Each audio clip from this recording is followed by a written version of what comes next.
Hare Krishna. Maybe someone can bring us the Bhagavatam this morning. Om Namo Bhagavate Vasudevaya. Om Namo Bhagavate Vasudevaya.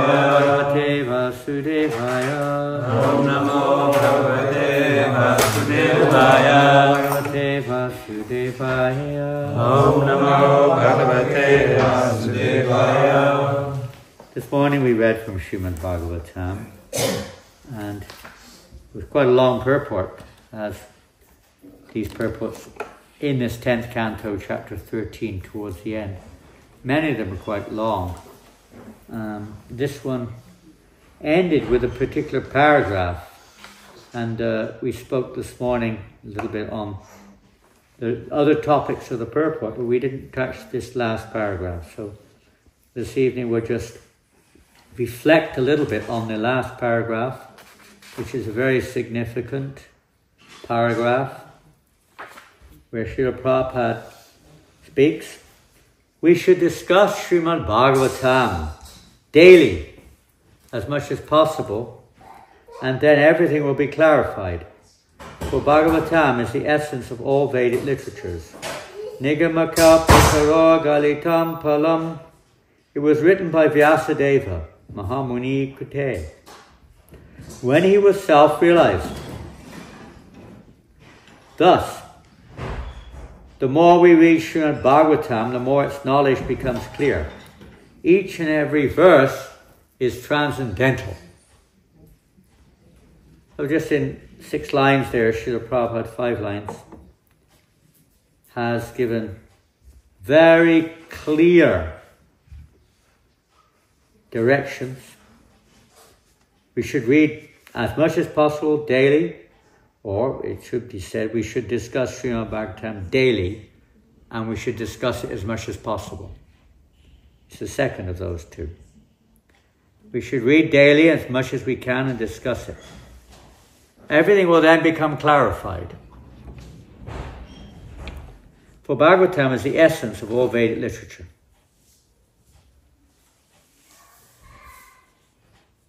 The more we read Srimad Bhagavatam, the more its knowledge becomes clear. Each and every verse is transcendental. Quite clear, I think. Whatever anyone may say, there are different statements which may infer otherwise, but here Srila Prabhupada is making it quite clear. We should read it daily, everything will become clear. Of course, we understand from Srimad Bhagavatam that the Srimad Bhagavatam is literary incarnation of Godhead, spoken by the empowered incarnation of Godhead. It's also, Prabhupada said, if you want to know me, read my books. All my ecstasies are in my books, especially in the purports. Especially. So we're going to read some things. I need the first canto of Bhagavatam, if possible, please.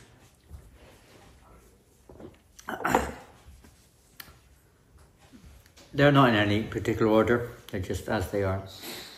This is from the Nectar of Devotion. Prabhupada is,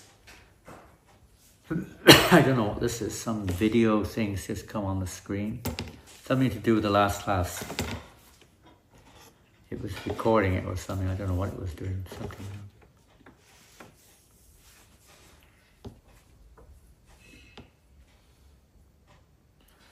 So in the Nectar of Devotion, in the section which describes Krishna's qualities being a fluent speaker, Prabhupada quotes Uddhava,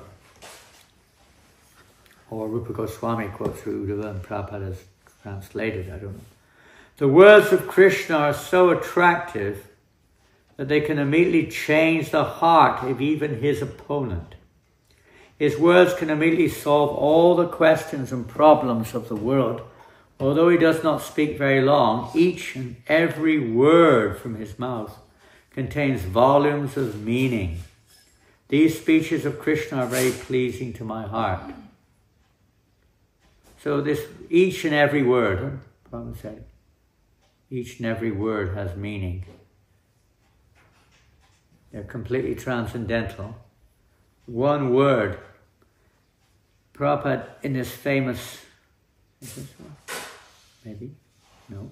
But this famous also. Each and every word of Srimad Bhagavatam, full of volumes of explanation. Each and every word. You can hardly conceive of that practically. But each and every word, Prabhupada said, this is Srimad Bhagavatam, Vidya Bhagavata Vadi. One's learning will be understood when he's able to understand Srimad Bhagavatam. Vidya means learning, not this science, that science. We waste so much of our time studying mundane knowledge. Much of our life has been occupied in that direction, maybe to some extent still is. But this is the real science, this is the real value, is to understand Srimad Bhagavatam, not to understand all the details of this phenomenal world. One can understand Srimad Bhagavatam in truth's perspective. Then he is to be understood that he has finished all of his educational advancement. You don't need anything else. What is the need of any other scripture? If we look in the first canto of Srimad Bhagavatam, the first chapter, in fact, these famous verses are there. Just by hearing Srimad, don't forget, Prabhupada said, just by reading or hearing Srimad Bhagavatam, everything will become clear. Now, the first verse is absolutely important, but I'm going to go to the second one. Completely rejecting all religious activities which are materially motivated, this Bhagavat Purana propounds the highest truth, which is understandable by those devotees who are fully pure in heart. There's another qualification, understandable. It's not just a learning technique, memory or cleverly putting things together in a logical way, and reasoning and so on. That may be used, but that's not the real essence. It's those devotees who are fully pure in heart can understand the Bhagavatam. It becomes revealed, clear. The process also of hearing the Bhagavatam is a process of purifying the heart.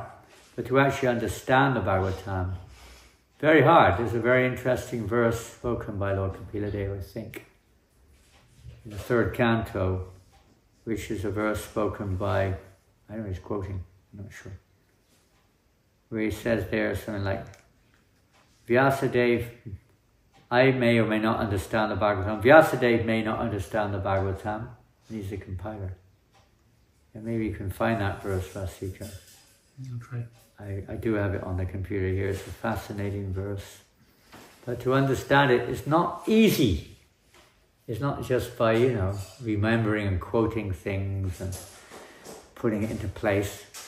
It's a realization. What he's talking is actually very difficult to understand. The actual essence, really. There's no end. You can never. Even Lord Brahma says, who am I? He's the creator of the universe. He's the greatest living entity in the universe, in one sense, without a doubt. But even he was perplexed. No living entity can fully understand. Bhagavatam is Krishna himself. No one can fully understand the Bhagavatam. We understand what the Lord reveals to us. The highest truth is reality distinguished from illusion for the welfare of all. Such truth uproots the threefold miseries. This beautiful Bhagavatam, compiled by the great sage Vyasadeva, is sufficient in itself for God realization. And that's the goal of all knowledge, is to realize God. What is the need of any other scripture? As soon as one attentively and submissively hears the messages of Bhagavatam, by this culture of knowledge, the Supreme Lord is established within the heart. Culture. It's a culture. We talk about culture. Cultural revolution. Huh? This is the cultural revolution. It's this entering into the spirit of Srimad Bhagavatam. Look up Vyasadeva. If they're all on the same verse, Vyasadeva, Shukadev. I'm not sure if it's the same one or a similar one, but I found it in the CC Madhya. Ah, yeah, you got it. That's Lord Shiva speaking. He says, I may know, Shukadev Goswami, the son of Vyasadeva, may know, Vyasadeva may know or may not know Srimad Bhagavatam. He's the compiler.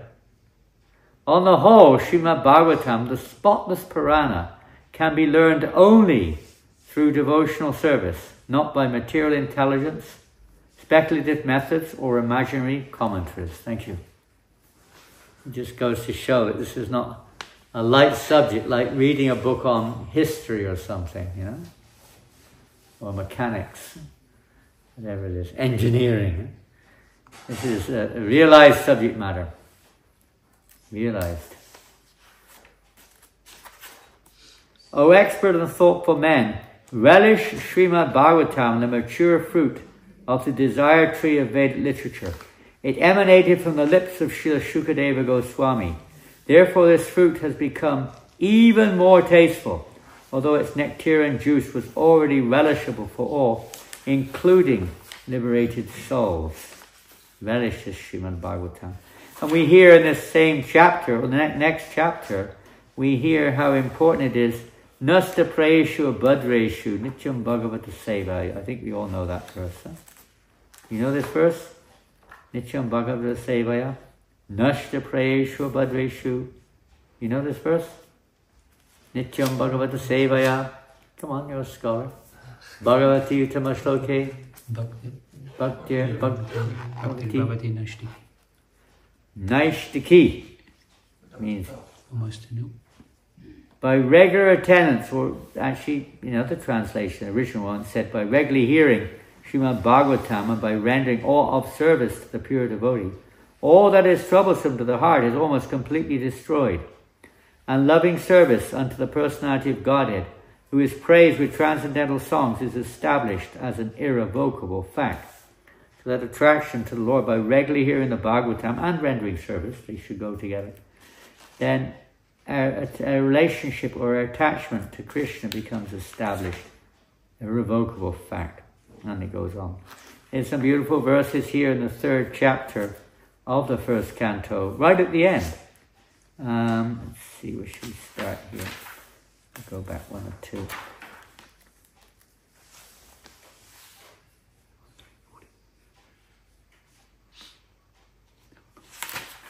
Text 43, famous verse. Krishna svadama pagate dharma jnana dibi saha kalo nashta dvishamesha purana ko dunoditaha. This Bhagavat Purana is as brilliant as the sun, and it has arisen just after the departure of Lord Krishna to his own abode, accompanied by religion, knowledge, etc. Persons who have lost their vision. It's very dark, I can't see anything here. I've lost my vision. It's too dark. They closed the window or something, have they? Why have we got these outside windows closed? I don't understand it. What's the point of closing them? Maybe for the sun. The sun for what? It doesn't do anything. Close the inside one. It just damages the windows. You have to keep opening them, and that's what damages them. Now I can see a little bit. Persons who have lost their vision due to the dense darkness of ignorance in the age of Kali shall get light from this Purana. This is the answer, of course. The sages asked this question. To whom have religious principles gone to? Now Krishna's departed.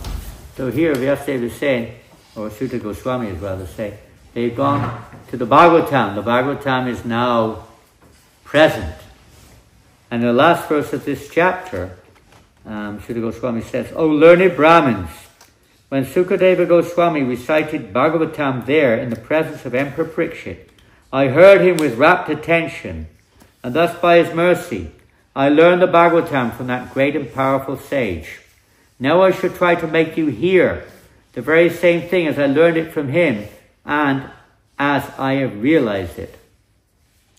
The process of hearing, proper hearing with rapt attention. You know what this word rapt means?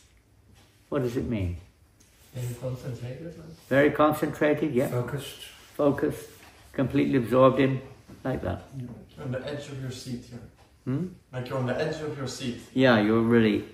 You know, sometimes people see people watching something on the television. They're watching with rapt attention. You can't get their attention, huh? You can't distract them. They're focused on what they're doing. When he's in the rose garden, he's rapt attention on the roses, Krishna's roses.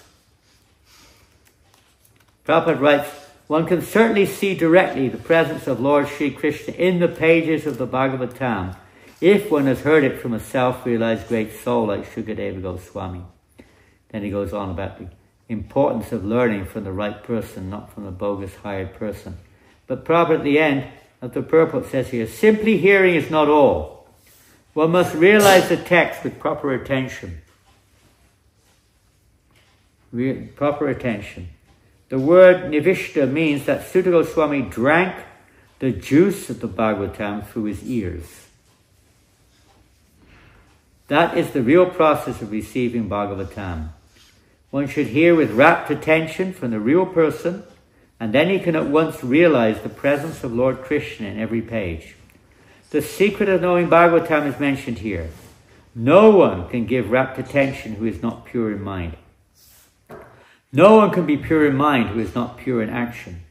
No one can be pure in action who is not pure in eating, sleeping, fearing, and mating.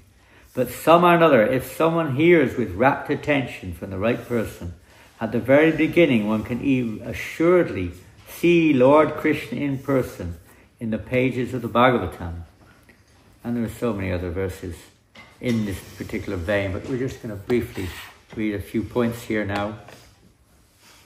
Each and every word, it's a lecture of Prabhupada in 1969. Each and every word of Srimad Bhagavatam, full of volumes of explanation. We read that, I think. This is Srimad Bhagavatam, Vidya Bhagavatavadi. One's learning will be understood when he's able to understand Srimad Bhagavatam. We covered this already.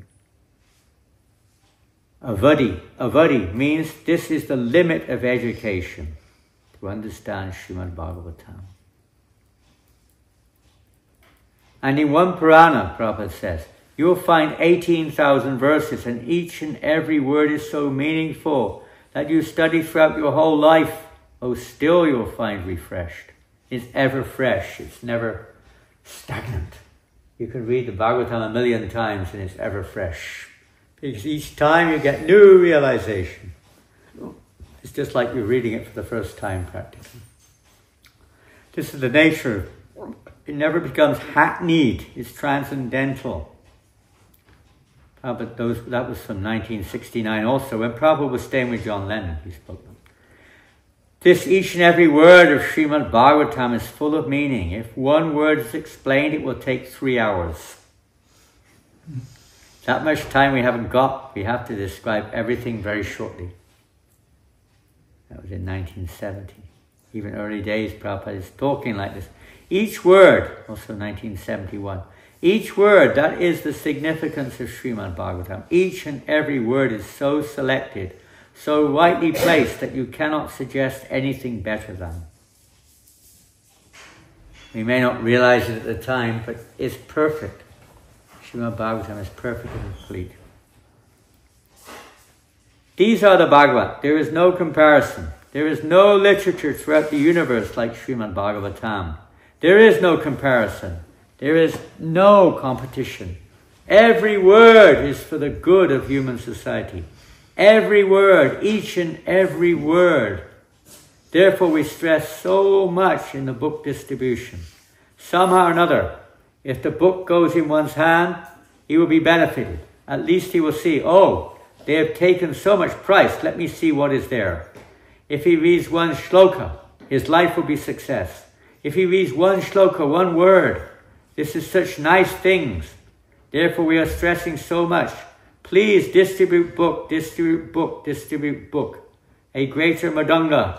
We are chanting, playing our Madanga. It is heard within this room or little more. But this Madanga will go home to home, country to country, community to community. This Madanga. Famous quote of Prabhupada. What was Keshwar Maharaj saying the other day about something or another, this movement? Maybe everyone, I don't know if he said everyone will leave. Prabhupada said, but the movement will carry on because the books are already there. Remember what he said? Someone will pick it up, read the books and start it all up again. Yeah, I've heard that. I was not there, but I know that quote. He said it's too late. Huh? He said it's too late. Oh, it's too late. There's nothing you can do about it. I'm afraid you can't stop it. The poison's already there. It's already, it's like a bomb, an atomic bomb. It's too late, you know. The radiation's already there. Boom. Even though the bomb may have subsided, the radiation is still there. It still works. So Prabhupada says it's too late. Even if you all say it's too much, go away. Still it will carry on because the books are there. It's a fact. So many people, they never met a devotee. They don't even know what it happened to me. I never saw a devotee. I didn't know what they looked like, basically. But I read two pieces of literature, and I was immediately made my way, first opportunity to the temple to go further. But these books are very powerful in igniting the flame in people's hearts. To see what happened in Russia. Of course, Alexei, he had a little association with Prabhupada, but basically alone he spread Krishna consciousness in communist Russia at the time, USSR. Very powerful. Srimad Bhagavatam, being so important, he delivered the message first to his great son. Srila Sukadeva Goswami is compared to the cream of the milk. Vedic literature is like the milk ocean of knowledge. Cream or butter is the most palatable essence of milk. And so also is Srimad Bhagavatam, for it contains all palatable, instructive and authentic versions of different activities of the Lord and his devotees. Right on time, I said 7:30 and there we are.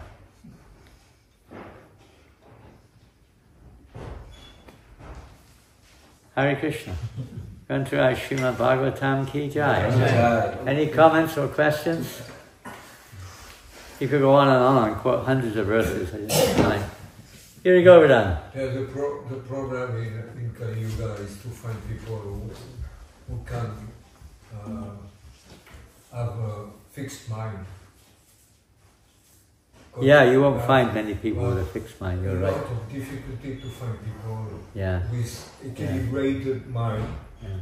And on those who are almost equilibrated, it's difficult to concentrate in spiritual vibration. Yeah, that's why in the verse Nasta Prayeshu, Bhadreshu particularly, and Prabhupada also mentions in Nectar Devotion, that those who are not ready, then they must engage in service.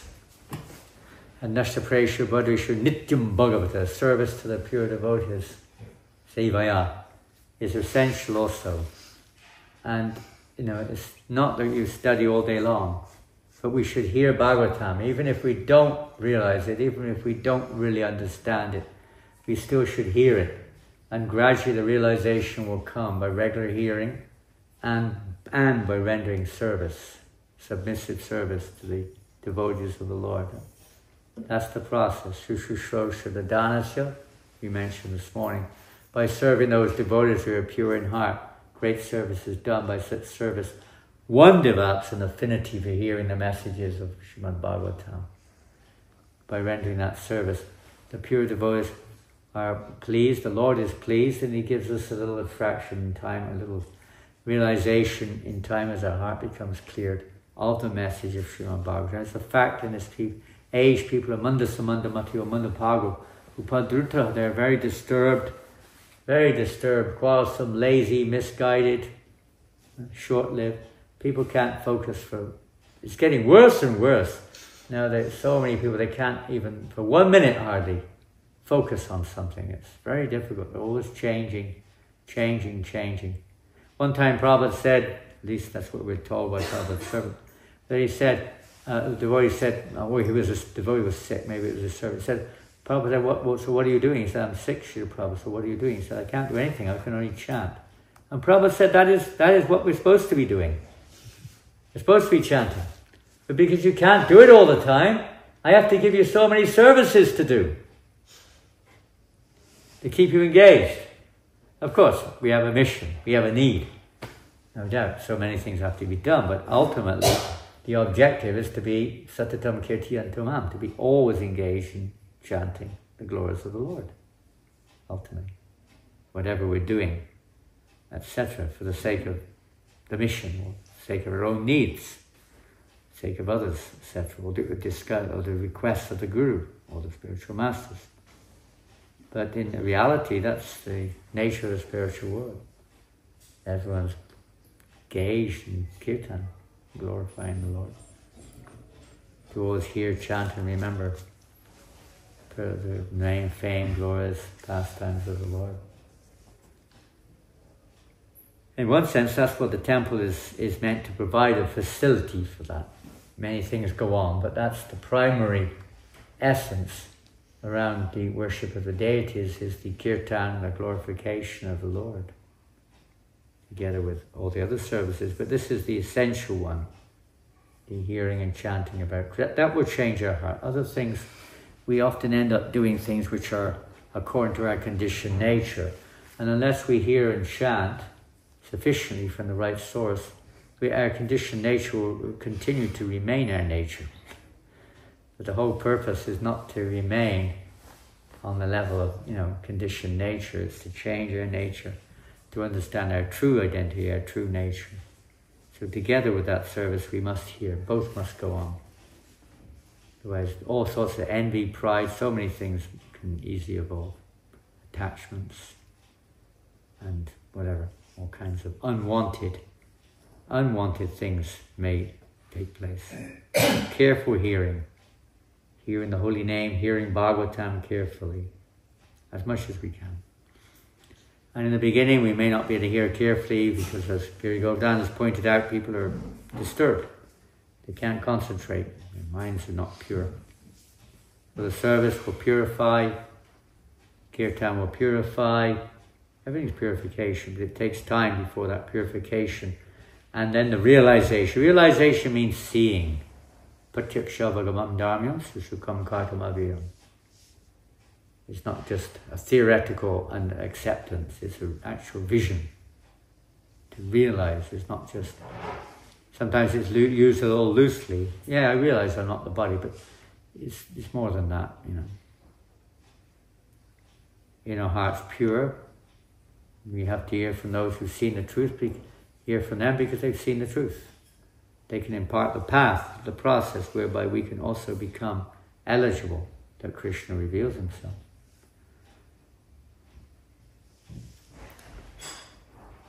Yes, Thomas. Maybe it's a little complex question, but we quoted two things. One was that Srila Prabhupada said that based on the books, even if everything gets lost, in the future if somebody picks up the book, he's able to start everything over again. Somebody may be able to, not everybody. And then there's this verse we quoted, I forget the verse, and it was like, by service to the devotee or the Bhagavatam, the Supreme Lord who is glorified by transcendental songs is realized in the heart. Yeah. You know what verse I'm... Yeah, well, this is the one you were asking and nobody... Isn't that the verse we just quoted? So I remember... Here, in the second chapter.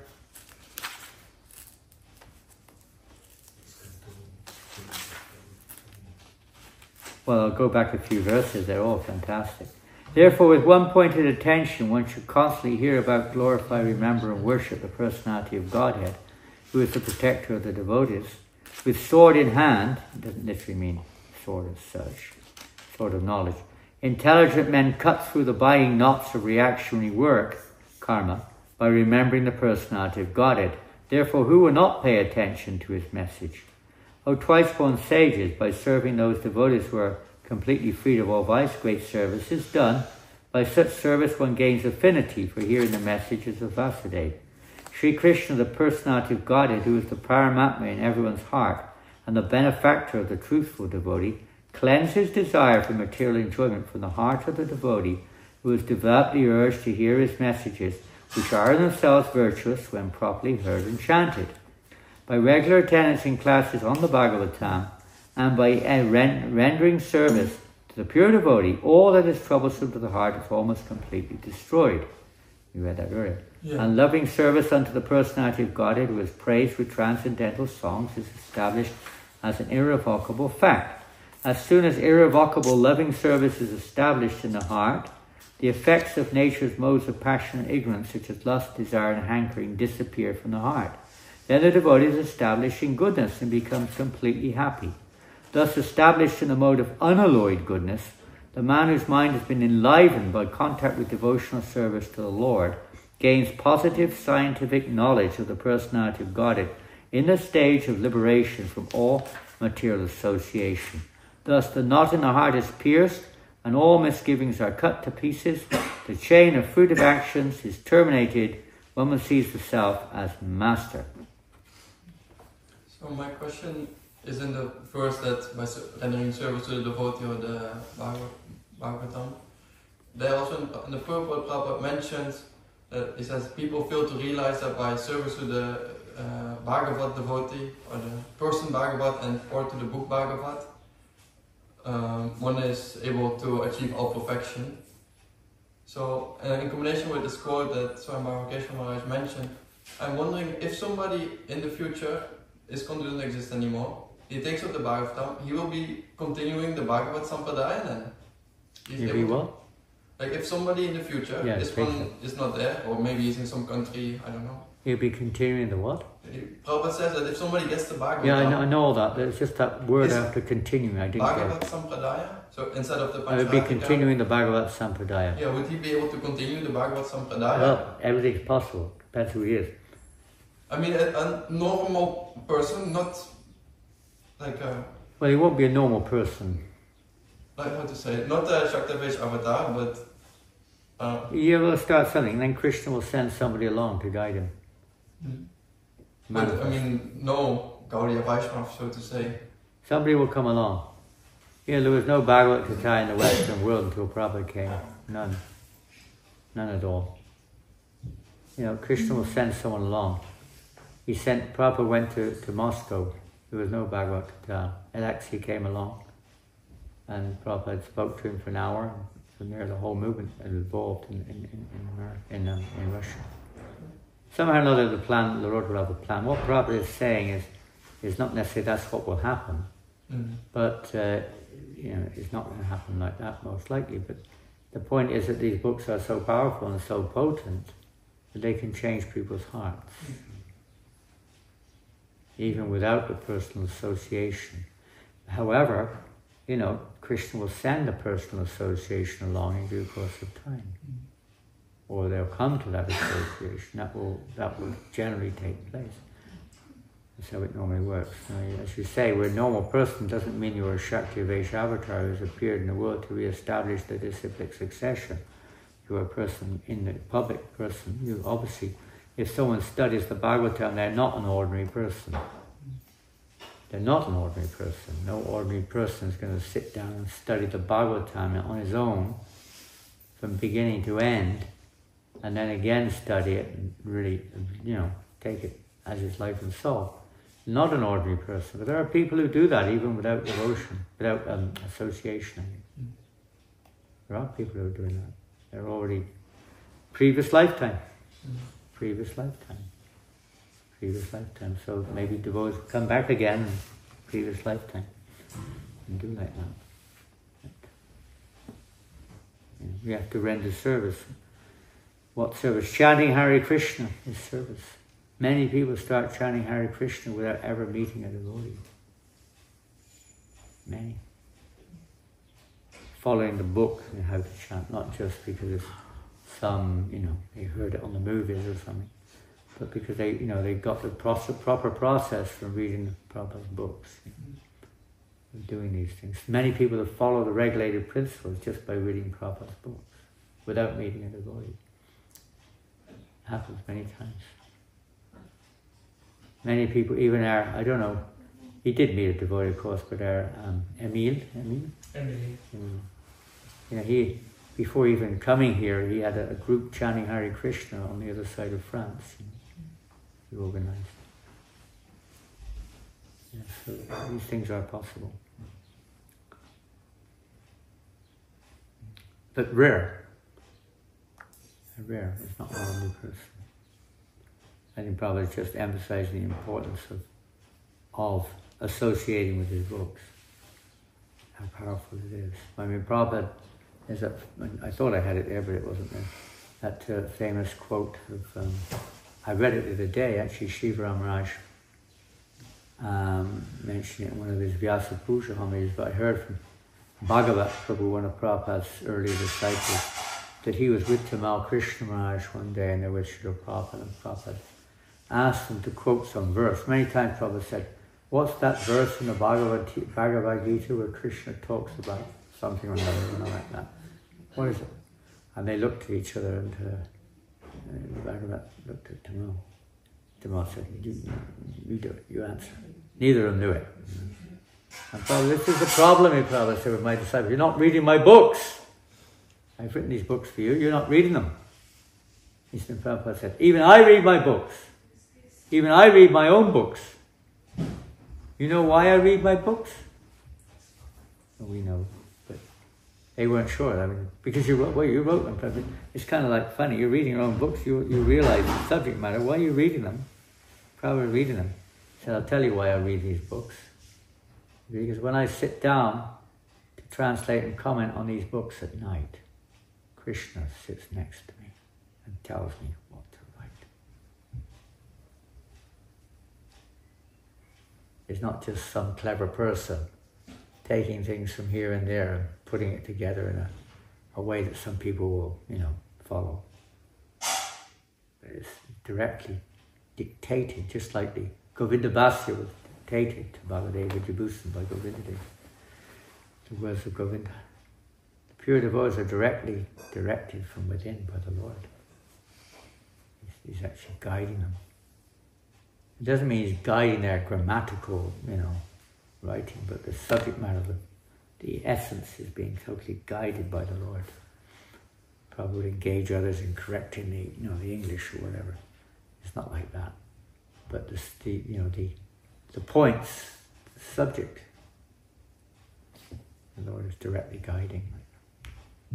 You're associating with the Supreme Lord. That's why. Associated. Probably used to relish, especially Krishna book. He used to relish reading Krishna book. He liked the was to read it to him regularly. He'll always be reading whenever there's a spare moment. Don't lose the opportunity. Hare Krishna. Okay, we've gone way over time. Way over time. It's 10 to 8. Shri Prabhupada ki jai. Goswami Janananda Goswami Maharaj ki jai.